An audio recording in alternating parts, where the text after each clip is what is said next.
Welcome to another episode of A Regenerative Future. My name is Chris Hovde, and in every episode, I invite inspiring guests who all have in common that they inspire us in moving beyond reducing the minuses and on to creating as many pluses as possible in the world. That's what A Regenerative Future is all about. Today's inspiring guest is Sarah Uldal, and she's the partner in 4-Day Week Global, and she helps companies in moving towards a more sustainable and shorter work week. Wouldn't we all want just to work 4 days? Sounds like almost an amazing future. So I look forward to talk about this with Sarah today. Welcome to the cast, Sarah, and we're really curious about the work you're having going on. Thank you so much, Chris, and thank you for inviting me. I really love the concept behind your podcast, so I'm looking forward to doing an episode. I'm glad to hear. And let's just jump into it. So I'm curious about the details even. Is this then the last day of your week? So I personally do a 6-hour day week, Mm. meaning I do love to work out like in an ideal world every day. And so because it gives me so much energy, not like high intensity, but just moving, walking, training, doing yoga. So personally for me, I love to start my day with meditation and workouts. So I would like do from 8 to 9, I'll do that. And then I want an hour from 3 to 4 to like pick up my kids and do other stuff. So that actually works better for me than just removing a complete day. And that's also because I'm alone in my company. So for me, it's important to be available all the days that my customers are. Yeah, great. So then kind of it seems to me like the 4-day a week is more like a principle in kind of adjusting so it fits into your life a bit better. Can you explain a bit on the concept and kind of how does it work? Yeah, so it's a very normal misunderstanding that it's only a 4-day week that's possible. And that's probably because like the company I'm attached to, 4-Day Week Global, has 4-day in their name. Mm. However, we say that it's supposed to be a 20% reduction in time, meaning 6-hour days, removing one day, having two half 4 hours 2 times per week, but also like the 9-day fortnight being like a full week and then a 4-day week and then a full week again. So Mm. it's about the meaningful reduction, basically, and how a company wants to do it is totally up to them. We're just encouraging companies to work just a bit, a little less, and just seeing how it will affect their work, and just like really challenging the smarter, not harder aspect. Yeah, I love that. And it's kind of quite well connected with like after busy periods, you need some periods to slow down as well and finding that balance. But would you say it could also be then reducing speed sometimes, or is it mostly about time? Yeah, so I mean, that's sort of a known topic, right? Do we need to be as productive as we are? Or do we always need to think about growth? However, in the 4-day week and 4-day week global aspect, we say that reducing time won't affect what we produce. And that's because it would be sort of, at this time and age, it would be not very realistic to get company to test the 4-day week if we also expected them to lose revenue, right? Mm, mm. So that's the whole magic of this model, right? That the revenue is the same, or actually, as the research shows, it can increase. The salary for the employees, that's the same, but it's only the working time that is reduced. And we see that. How is that possible? Well, it's possible because people are actually working better when they get a bit more time off to just recover. Definitely. And we know that creativity, innovation, kind of getting the most out of our brains and neuroscience shows the same. Like you get more empathy, you get more IQ, you get more kind of innovation and flexibility if you're able to have periods where you can calm down your brain as well. So I think also inducing breaks. And I just came from a virtual weekly meditation that I hold for all our people and so on. That totally resonates Yeah. with that. But before we jump even further into the practicalities Yeah. and how you want to transform and change the companies and the world, we want to, of course, as the listeners, also to get to know you a bit better. And where does this passion from a more sustainable work life in general, come from within you? Yeah, so I think we're like coming close to 4 years now since I hit the wall so hard. And just like the classic story with like the burned out mother of young children, didn't sleep, was in a very unhealthy psychosocial environment at work, just losing sleep, being constantly stressed and angry, and just like in this negative spiral that really just shook me to the ground and just made me get this huge burnout, and I was out of work for a year, just building myself and my confidence and my identity up again. After that, I went into a new job. I got in a manager position. It was the new workplace was a good workplace. However, I just felt like I wanna use what I've been through to make a change. And then I started writing on LinkedIn because I wanted to share just what I thought was sort of like naive thoughts, but it was reflections on working out in the home office,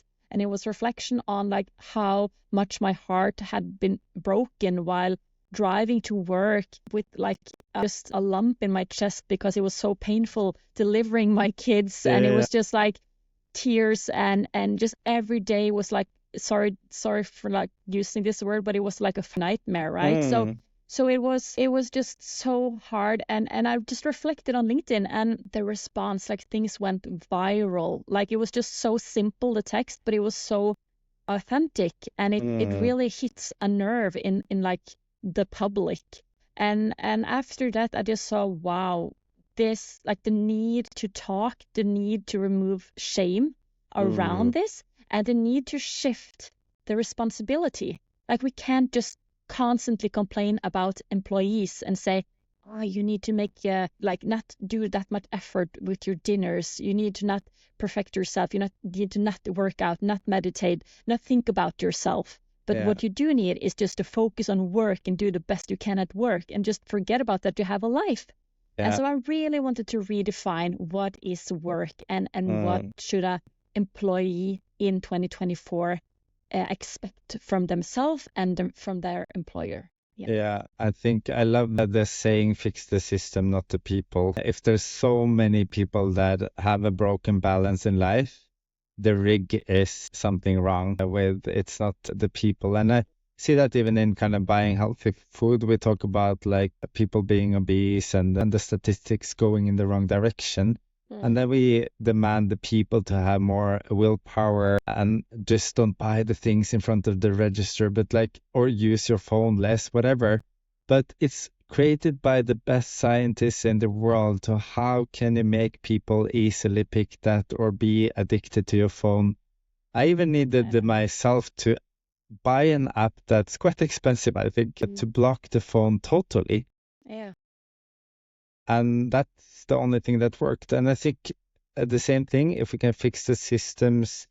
I see after COVID, though, a lot of the flexibility in many companies has given people almost like the shorter work week concept, at least, because you can a bit more easily probably come at 9 or work the first hours at home or on your way in the car, and then have a flexibility to go home a bit earlier and so on. And I've seen more and more also meeting free Fridays and kind of a bit more mix in the balance. And I think that's the way to go, either in kind of shorter time or kind of finding some ways to adjust.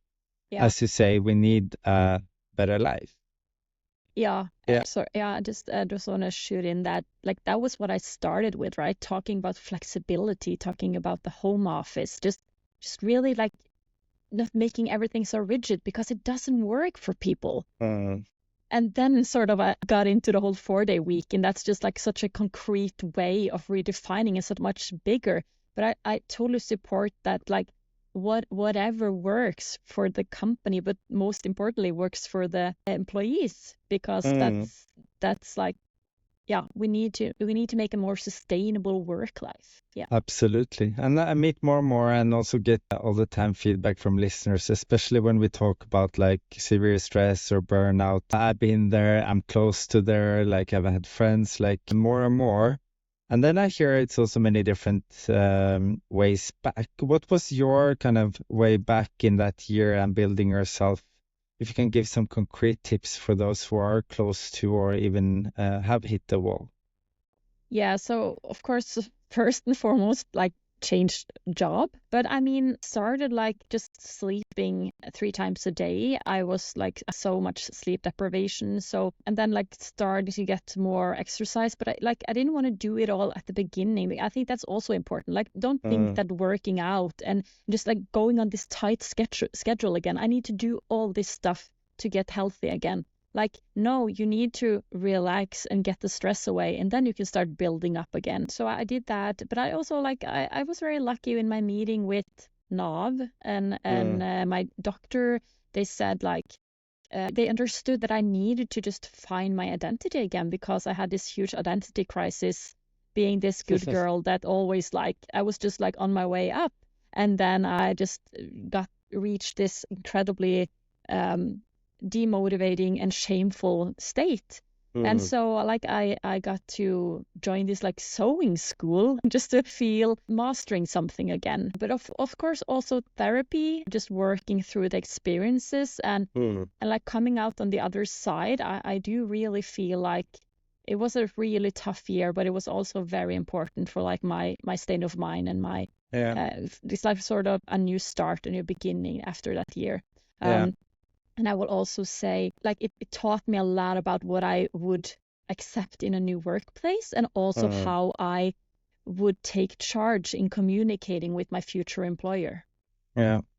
And I think almost I'm also a bit like happy that I've throughout life have at least gotten a couple of these big resets. I think my first one was more like going from more kind of, I would say, being a regular part of the society or the norm, like going out and partying and drinking all the time and kind of maybe being a bit superficial and getting my kind of CEO title and having the career and the bigger and bigger house and like all of those things we should kind of acquire and achieve.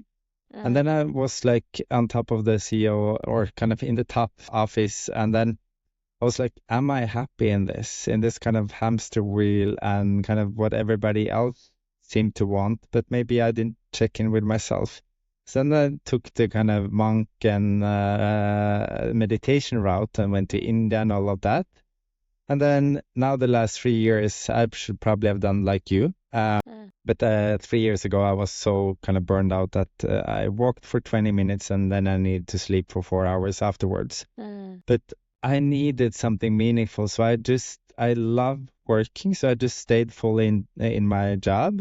But I've been sleeping in lunch breaks. I've been sleeping sometimes after each meeting and extending the days instead. I'm sleeping every afternoon and weekend probably for several years when I don't need it to be on stage or kind of on other things. I'm not sure I would recommend it for others, but I don't think I would have a difficulty to be away for a full year. I think I would rather extend it over 3. Yeah, and I think you touched onto something very important there, that it's not like that's such a cliche to say, but it's not a one size fits all, right? And I think also people today have this very not very constructive way of always like putting ourselves in the center when we hear about how other people are living. So for example, when I talk about me enjoying the 4-day week and or the concept and wanting to do a home office, even though LinkedIn is a pretty nice place to be and people are very polite and stuff, but sometimes you can just see the essence that people just want to say that, but that's wrong for me. And like, that's totally fine. Like we need to stop finding each other, like defining for each other how we want to live.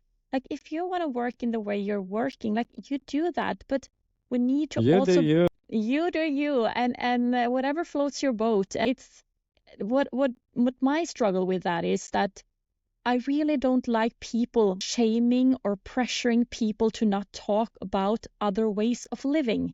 So, for example, I find it very negative if sort of people are concluding that I am wrong with promoting the 4-day week because they would never work it. Yeah. And it's fascinating that and I probably do it myself sometimes, right? But just putting yourself in the center and saying, well, it's not an issue for me, so it can't be an issue for anyone else. And I think that is really killing the constructive dialogues and discussions in our society and preventing us from moving forward. Absolutely. And I feel that myself. I think maybe lately, both because of energy probably, but also because you meet so much resistance if you dare to think outside the box or just try to explore.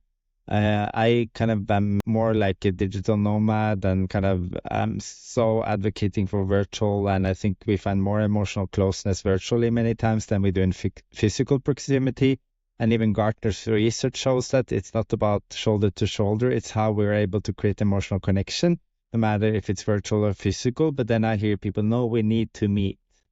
Who is we? Why do we need that? Like, yeah, dinners and hugs is not done so good virtually, but emotional connection many times much better. But that makes me, unfortunately, many times lower my voice and over time become more and more silent. So I actually need to work proactively to have the energy or willingness just kind of to talk out there, because I think that's important that we raise our voices with different perspectives. Otherwise, we will create a homogeneous society and people will all apparently mean the same.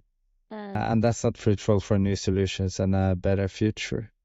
How do you find that asking for a friend? How do you find that energy and kind of passion and over time to continue, even though you meet resistance, people try to put it down, speak less, don't be that outspoken, you can't think like this. How do you keep on filling or fueling that fire? I think it's coming from within. It's just I've always been very occupied with like fairness. The things should be fair, and for me it's just a way to create a more justice world. I'm speaking like large now, but it could be so easy for me to just like make my own 4-day week and just think like, yeah, okay, it works for me, so I don't care if everybody else gets burned out. I'm not. However, it's just like something about trying to be sort of the change you want to see, right? Isn't that the saying? And you're that a real quote machine here, Sarah. I'm hearing that. So yeah, but I think that just like I think my mission here, I'm into human design, if anybody else is, but I'm what's called a manifester, and that means that I'm here to inform. And so I feel like my role is to inform and inspire change. And pretty early on in my 4-day week journey, I mean, I became 4-day week Global's partner in November, so almost for a year now. And pretty early on, I found out that if I'm not gonna lower my communication on like a really low frequency, just like constantly arguing with people, thinking something different, I need to go high vibe. And I need to just find people that give me that vibe back. And I think that is my way to change the Norwegian working life. And so that's been sort of my philosophy ever since, that I'm not here for the people that don't believe in a shorter work week. They can go on continuing working like they do. However, go have fun with that. Yeah. I mean, I respect that. That's like a great way for some people. However, I do want to be there for people that do want to work less. And so for them, I'm the voice for them. And being the voice for them is also giving me high vibe back. And so that's been such a motivational boost, because I think I now on a regular basis, I would say at least 3-4 times per week, get messages from people either thanking me for promoting this, wanting more information, want to work with me. Like people are really starting to sense what I'm trying to convey here. And that really gives me a lot of motivation. Yeah, I love that for you. But I also heard when you were speaking that you're touching upon vibe, spirituality, manifestation. Can you tell us a bit about your spiritual side and what drives you there? Yeah, so I mean, I'm pretty like new into all of that, and I haven't like been speaking so much publicly about it because I think I'm still like trying to find how You my heard it here first. yes, you probably did. I think I don't know if you follow like Ida Jackson in Yes, I Norway, know but her. Yeah. she's very good on like owning her spirituality, but also being like this really hardcore businesswoman. And I think you need to like find because we do I at least think that if I would speak about what I do with my spirituality in my spare time offline, maybe it would like meet or maybe people wouldn't take me seriously. And Mm. so but like I'm all about the human design. I truly believe in that. It matches my energy so well. I need to recheck my own design here after this. Yeah. Yeah, and it just a light bulb just like boom when I saw my design because I thought, okay, so that is why you haven't enjoyed any of your previous jobs. That Mm, is why you've been constantly burned out, not constantly, but like had this long burnout. mm, And now just I found my design after I started working with this change. mm. And it's like, oh, so that's why it's resonating so well. Yeah. How can people go into finding their own design? Yeah, so I think actually you can just like Google find your human design. I think there's a guy called like Jovian Arch or something that had Yeah. you just plot it in like a calculator. You need to go to in Norway, you need to go to Helse-Norge, and in Mm. there you will find you need your time of birth, like the clock, but also Yeah. like your date and where you were born. And when you have those three, you can just plot them in and you will get your human design. And then you can like go to a reader or like I have done, go to ChatGPT and Mm. just get all the info and just like see, okay, does it resonate with me? And if it Yeah. does, well, then it's probably a good indication that you should get into it. Smart. Talk to AI a bit about your human design. That's a good tip. But isn't it a shame that, and I would think that that's a stereotype I would also like to break. I always get this question, why are you calling yourself an urban monk? And I went to India to live like a monk and want to bring a lot of Buddhistic principles, Eastern philosophy, meditation into the workplace. And I feel like at least we have taken many steps the last years. And now that I do virtual meditations internally compared to a couple of years ago, is much more people joining. They see it's more like a stand-up business thing almost. Like, what's still left to break when it comes to being able to be a truly authentic self when it comes to then spirituality and business in your eyes? I mean, I think like with everything, it's just like the more people joining and talking out loud, the more accepted it is. And it's not like I'm like hiding that I'm A bit though, spiritual. a bit though. Okay, you got me. You got me. No, but I mean, I'm just super grateful and happy that I've come on this path. And it's not just about spirituality, but it's just like finding my higher self, finding my purpose, and just really getting into that instead of constantly defining myself through the eyes of others. Mm, And yeah, so back to your question, I think once more, it's not for everyone, but if it is, then sort of get into your spirituality and then see how can it benefit me. And, mm. I mean, some like we build up the whole world around religion, but religion is also faith, right? And spirituality is also a sort of a faith. So I can't like I'm not religious myself, so for me it doesn't resonate more to believe in God than to believe in the universe, sort of. Mm. Sorry if I step on any religious toes here, but that's just my reflection. Step on many toes, that's good. Come on. So I'm just super confident in that is my guide now, Yeah. and I just love it. I just love it.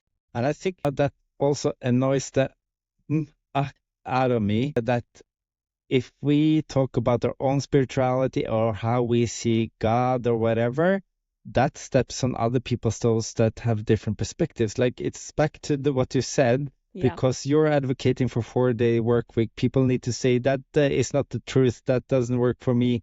Like, I don't care. I'm just sharing my own view on the world, and you can have yours, and those can coexist.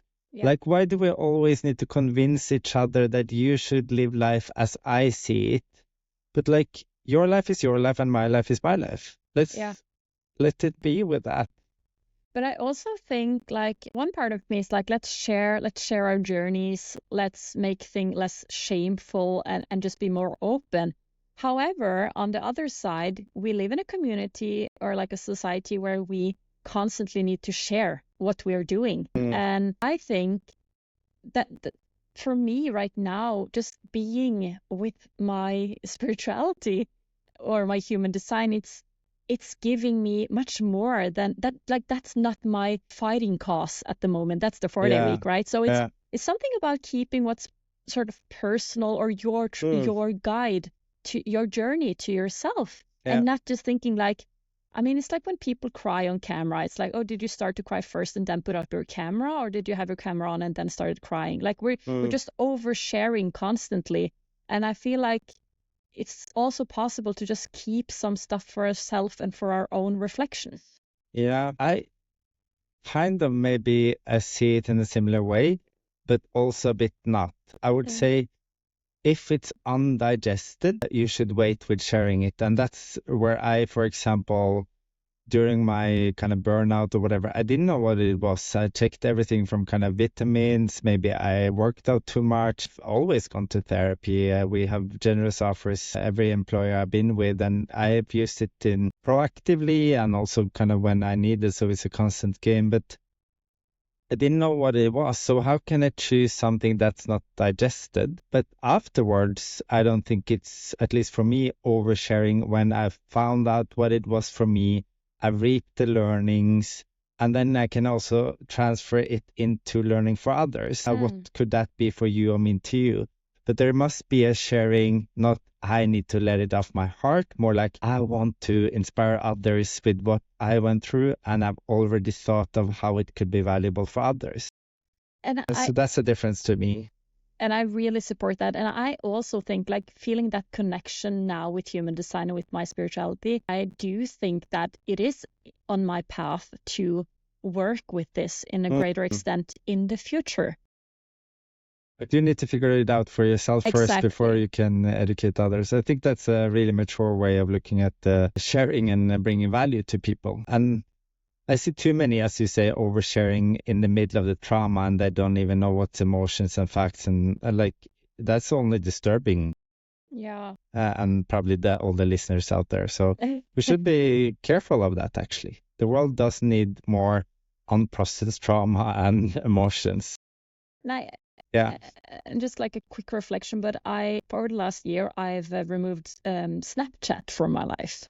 I do love digital detoxes, but my Snapchat detox, it just became over a year, and now I finally like deleted the account because I'm not using it. And it's so like empowering to not feel the need to share your life, because in the beginning I had this urge, just like, oh, something cute happened with my kids, or like I did something great, or I achieved something, I want to share it. And of course I'm on Instagram with my company, and I do share like my journeys, but something I think we just really need to share, because we need others reflecting on us that we are great people, that we achieve stuff. And we just stop giving ourselves that respect and that verification that, yeah, you're a great girl. And that's also a part of my journey, like not being constantly just good enough in other people's eyes, but being good enough in my own eyes. And that's, I think, our society today. It's just like, we're just always longing for other people to giving us an approved stamp. And I'm not, it's been so liberating to just remove myself from that outer confirmation. So well, and I never actually was able, I think I had Snapchat for 2 hours or something, but for me it went too fast. My brain is already kind of thinking quite on a high speed, and I like, this doesn't resonate with me. I can't do this. I think it's nice with Instagram and LinkedIn, and maybe LinkedIn even more, where you can almost post a week and it continue to be active for like a week or two, and like it's long lived, it's well thought through, it's something meaningful when I share. It comes from the heart.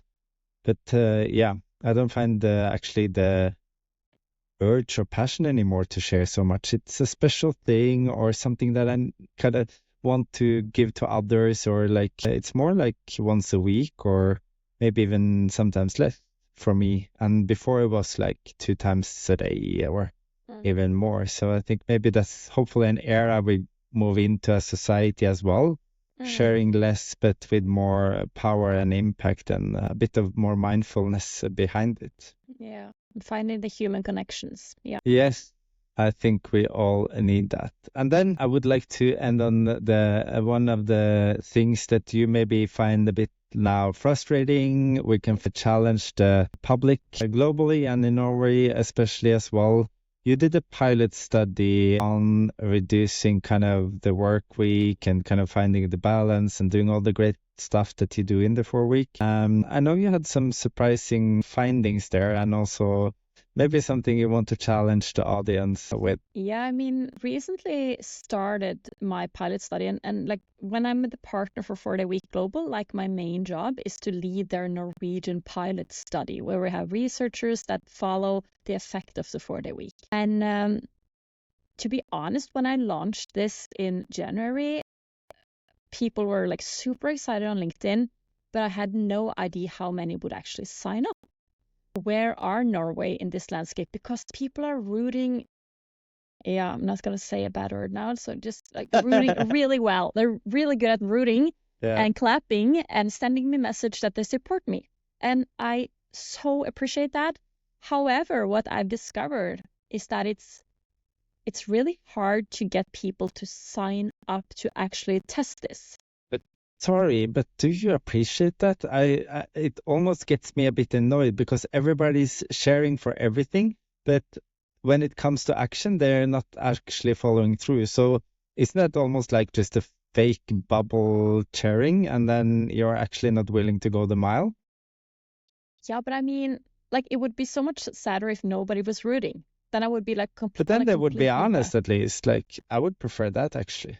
Yeah, but is the problem that like how I see the problem now is that it's not that Norwegian people aren't ready to work a bit smarter, not harder, but it is that the decision makers, the managers, the CEOs, the boards around in Norway are just occupied with assumptions of what it would mean to work a shorter work week. And okay, I have a sort of a small crowd now on LinkedIn where I try to communicate and I have like my own podcast and I just constantly try to inform and inspire. But I would assume that maybe my message and the fact that 4 Day Week Norway is doing a pilot have maybe reached like 1% of people in Norway. Like it's you need word of mouth, you need press, you need people to start and just seek the opportunity. And so I think like the people rooting for me are mostly either people in like one person companies like myself that can like do it, or like employees that don't have any decisions that they can make in their company. However, I try to say to them that I appreciate you supporting, but please try to make a case towards your boss. Try to challenge in a dinner conversation, challenge all the misconceptions that this is not beneficial for a company.